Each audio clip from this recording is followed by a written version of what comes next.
Right now, let's go to the D.C. Creasman Jewelers Wise Lines.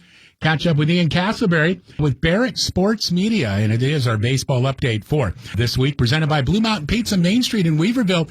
Ian, how you doing? I'm okay. How are you? Doing pretty well, buddy. A lot of folks are talking about your Lions, and this time it's actually, hey, we like what we saw. We're going to get you your thoughts on that at the end of the segment. But I want to ask you a question that I asked Chris Womack on the show today. Have the Braves peaked early? They were once leading the division, a fierce comeback, but now they're a game and a half out. That kind of worries me. Where does that put you? I suppose that there's a concern about that. But, I mean, the Braves, they peaked when they had to. I mean, they were scorching hot in June, 21-6. That coincided with the Mets slumping. And that really put the Braves back in the race. I mean, they're going to make the playoffs. There's not going to be any issue. Either they're going to be the wild card or the NL East winner. Now, you want to win the division. There is some incentive because you get a bye through the wild card round. You get a bye to the divisional round while everybody else plays in the wild card round. But did they peak too early? Statistically or historically, there's really nothing to back that up, saying that, a team is better if they go into October hot or if they go into October slumping. Really, I mean, the important thing with the way that the baseball postseason format's been expanded, the important thing is just to get in. And the Braves are solidly in the postseason mix. Yeah, I suppose that's sort of a concern, but I don't know how else they could have done it. I mean, they're right in it. And here's the reason I asked that, and that's what I'm referring to as strictly a division title. Yeah, they're going to be in the playoffs. But it's how teams, like, you see this a lot, like a team that, let's just say within a game, they're 23 down and they rally back to tie, even go ahead by 2. And then whatever happens, they just hit a wall. They lose steam. You see that with teams that are on a hot winning streak, and then they kind of hit a wall, and then they hit a down portion, when they can bounce back. So that's why I was kind of wondering, like, sometimes I guess it's a mental aspect of all of that. But we'll wait and see. It is going to be an exciting close to the season. The Mets at the Braves, the final 3 games of the 2022 season, and that may decide the division winner. Wow, that's going to be epic. They have a very favorable schedule, too, here. I mean, they got 3 against the Giants, who I know we're going to talk about. They do have 7 against the Phillies, and maybe that's a concern. But the Phillies, right. They're in the wild card mix. There's really no more room to catch up for them. But, they got 6 against the Nats, 3 against the Marlins. So the schedule down the stretch is pretty favorable. And it could come down to that 3-game series against the Mets that you mentioned.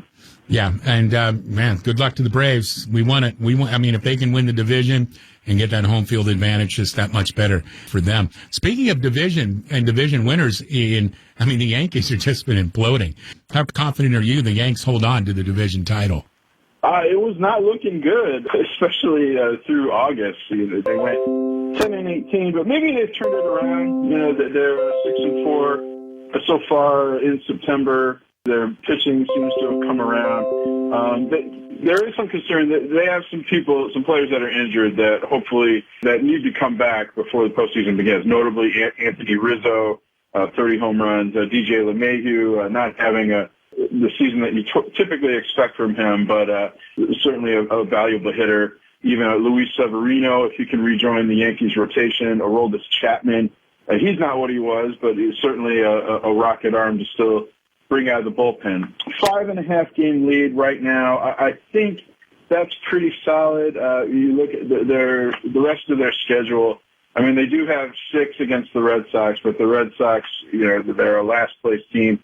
I guess you always, in a rivalry like that, what would be better, right, than for the Red Sox to play spoiler and ruin a division title, take it away from the Yankees. But they play 2 against the Pirates, 3 against the Orioles, 4. They end the season with 4 at Texas.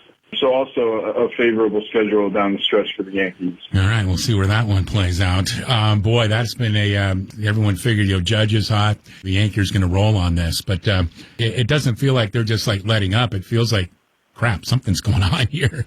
Comparing to the Braves, you say, did the Braves peak too early for the Yankees? Maybe they got their slump out of the way just in time for the postseason. And that, I'm a big believer in stuff like that, and that could be for sure. Excellent. Well, hey, Ian Castleberry with the Wise Guys on the DC Creasman Jewelers Wise Lines presented by Blue Mountain Pizza. Yeah, and after winning 107 games last season, Ian, San Francisco's plummeted this year, languishing in third place behind the Dodgers, who just clinched the division, and the Padres, who may be playoff bound. What happened this year to the G-men, Ian? Yeah, last year the Giants, they won 107 games, just a huge surprise, best record in baseball. And this was just a case of everything going right, especially, they had a lot of older hitters who were having incredible seasons. So those players, a lot of them have not come back with similar production. The Giants really didn't make any changes. Buster Posey retired. They lost Kevin Gausman to free agency. And some would say, well, they replaced him with Carlos Rodon, but I think they do miss Kevin Gausman in free agency. He leads the American League with a 1.47 ERA. Imagine if he was on the Giants right now. But it really does come down to offensive production. Last year, the Giants, they hit the most home runs in the National League, even more than the Braves, 241 home runs. They're going to hit nearly 100 less this season. Their OPS, the 705, is middle of the pack. Last year, they were tops in the National League. They had a 200-run differential. They outscored their opponents by 210 runs. This year, they're only outscoring them by 6 runs.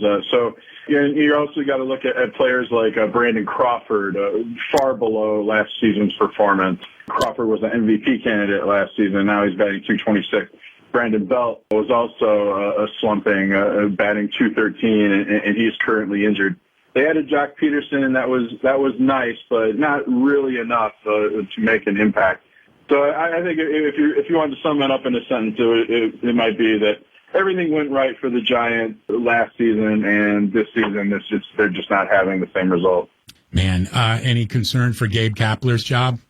I don't think so. I mean, you look, maybe there is some concern over, was he able to get the most out of his players this season, but you point to last season, like, geez, he got such great performance out of everybody last year. So it's probably unfair to say, well, there was such a tail off this season. Maybe you see how he does in year 3. But I think he's very, very well regarded in San Francisco, especially among the Giants front office. No, I don't expect Gabe Kapler to have to worry about his job. Yeah, I'm with you on that. He's pretty solid. It's just this season just getting away for the reasons you just told us.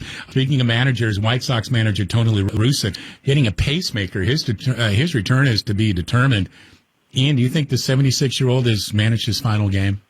I think he has. I don't know what the circumstances is. Maybe some listeners that have some experience with either themselves or relatives who have worked with pacemakers. I know people have pacemakers. They live a normal lives or are able to work. But, the grind of a baseball season, La Russa's age, I think you also have to look, frankly, maybe this seems a little bit harsh, but the White Sox have been playing much better with Miguel Cairo as their manager.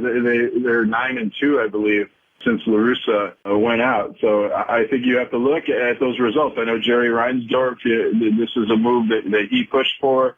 He always regretted firing Tony La Russa. You wonder, does La Russa even want to come back? So, yeah, I do think we've seen the last of him in the White Sox dugout, in any major league dugout for that matter. Well, I'll tell you what, they're just 2.5 games behind the Guardians in second place in that AL Central. The Twinkies just a couple of games behind the White Sox. They'll have to win the division, too, because they're out of it in the wild card. They're 7 back in the wild card. So they're really chasing hard for that. Ian, let's talk about some baseball rule changes. Can we start first with no shifts? You know what? I'm with Guardians manager Terry Francona, and maybe I'm old school, but it's more about, so baseball will not allow the shifting. This is supposed to be like help save time, I suppose. But I have a problem with this. It's like, it's almost saying, well, you know what? This quarterback has a hard time throwing down the field 40 yards. So, we're just going to not allow that anymore.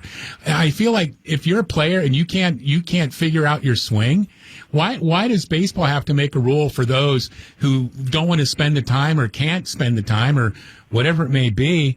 They're to me, the player, if you're hitting the ball down the line and they're shifting against you, that's on you, not on, it's not on the team. They're just playing. I feel like that's a strategic option that's being taken away from a manager. And I don't think it's right, because to me, it just makes it easier now for the player who, in my opinion, that's on them. They need to figure it out.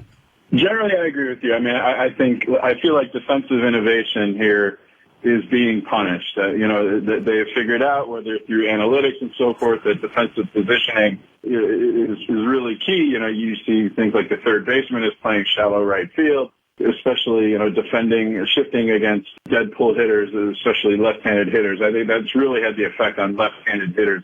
I think if you look at I saw a list of the top 10 hitters that have been affected the most or over the past 3 seasons. Almost all of them have been left-handed, and it's due to the shift. So yeah, I don't like that it's being banned here too. So the rules that they're saying is that you have to have 2 infielders on either side of second base when a pitch is thrown, and all infielders have to have their feet on the infield dirt, like even if it's right at the edge of where the dirt meets the grass. Now, if you have maybe this will add some athleticism or reward teams who are extremely athletic in the infield, because, as I said, when the pitch is thrown. So maybe the pitcher throws his pitch and then, boom, somebody runs out, sprints out to shallow left field to cover an area that's shifted. It's probably going to be difficult, but maybe I don't think this is so much a move to make the game move faster, as we're seeing with the other rules. This is to create more offense. And as you said, you made the comparison to football, and I think it's a good one. But, football, basketball, hockey, they have all altered rules to inject more offense into the game. The 5-yard chuck rule in football, you can't touch a receiver after 5 yards, so it allows them to get open. The 2-line pass in hockey, not allowing the offense or the puck to get too far ahead of the defense. In basketball, you have the 3-second rule to keep the ball moving, a 10-second rule to get it across half court. So I think baseball is kind of following other sports in doing what it can to create more offense in the game. The shift, it really has punished left-handed hitters, and I hear what you're saying as far as, why don't they bunt? Why don't they try to hit the other way? Pat, batters are having a hard time hitting, period. So, to square around and bunt or to try to hit to the opposite field, making contact and striking out are arguably the 2 biggest problems in baseball today. And I don't know if banning the shift really addresses that problem. I mean, to me, it's a few players that are impacted by this. And I guess that's where I'm coming from as well. I mean, you see a shift, I don't know how many times a game. That's kind of my thing. It's not like this is an issue around the league. This is, certain players. And so that's where I'm coming from on that. But before we move on to the lines, I'm looking at the clock. Tell us about the pitch clock and what's with the larger bases rule? Okay, well, real quick, the pitch clock, it's been implemented in the minor league. I haven't seen it in action. Maybe some of the listeners have at the AAA level. So a pitcher has 15 seconds once he receives the ball to throw a pitch when the bases are empty. And he has 20 seconds to throw a pitch when the runners are on. And it's not just on the pitcher. The batters also. They have to be in the batter's box with 9 seconds remaining on the pitch clock. They have to be ready to take a pitch or face a pitch with 8 seconds. And, if either pitcher or batter violates that count on the clock, a ball would be issued to a pitcher, a strike would be issued to a hitter. Pitchers can step off twice per at-bat. I've heard some pitchers complain, I need time to step off the rubber and collect my thoughts. They can still do that. One area where this may affect the most, this could increase base running, because now you can only step off the rubber twice. You can only throw a pickoff throw twice during an at-bat. And some people will say, well, that's unfair. A pitcher needs to be able to throw as many pickoffs as he needs to keep the runner close. You have 2 to keep the runner close. And statistically, there are very, very few pickoffs from the pitcher to first base to pick off a base runner. So I don't think it's going to make that big a difference. But now, if you get those 2 pickoff throws out of the way, now the runner knows that he's dead ready, he can go. So I think that, again, this is about making the game go faster, creating a little more offense on the base. Some people say, well, I don't want a game to end in 2.5 hours. I paid $50 a ticket. You're still going to have the same amount of action. It's just going to be, hopefully, in a shorter amount of time. In the minor leagues, the pitch clock has been very effective in shaving like a half hour off the game. I don't think it'll be that effective. It won't take that much time away in the major league. I don't think we're going to see a half-hour difference simply because of commercial breaks. They got to fit in those commercials. They're longer in the major leagues. All the games are on television on cable networks, and they have to fit in advertising. So that's going to keep affecting the pace of play. All right, buddy. Hey, real quick, because I want to get to your Lions. Same old Lions, all right? Slow start, come roaring back, pardon the pun there, and then come up short. But is there a different kind of fight in this year's team? Yeah, the first half was a concern. To me, the signature trait of Dan Campbell, or the Lions under Dan Campbell, is that they don't quit. Now, the fact that they fell behind is a concern, but they did come back. They had a lot of problems with Jalen Hurts and his ability to run, and they had too many 3-and-outs on offense, and that defense got gassed out there on the field. I'm interested to see the next 2-3 weeks when they face quarterbacks that aren't as mobile as Jalen Hurts, if that defense is able to make more of an impact. But the offense hopefully comes around. Jared Goff didn't have a good first half, but he played very well in the second half. So even though it's a loss, it's another close one. A friend of mine joked that it's going to be 14 close losses for the Lions this year, but I'm encouraged. I like what I saw, especially in the second half. Eager to see how they do against the Commanders next week. Yeah, no doubt, for sure. Ian, always appreciate you, buddy. You know that. Have a great rest of the week. All right. Talk to you next week, Pat. Thanks. You got it. Thank you, Ian. Ian Castleberry with the Wise Guys. Appreciate Ian joining us. And thanks to Blue Mountain Pizza.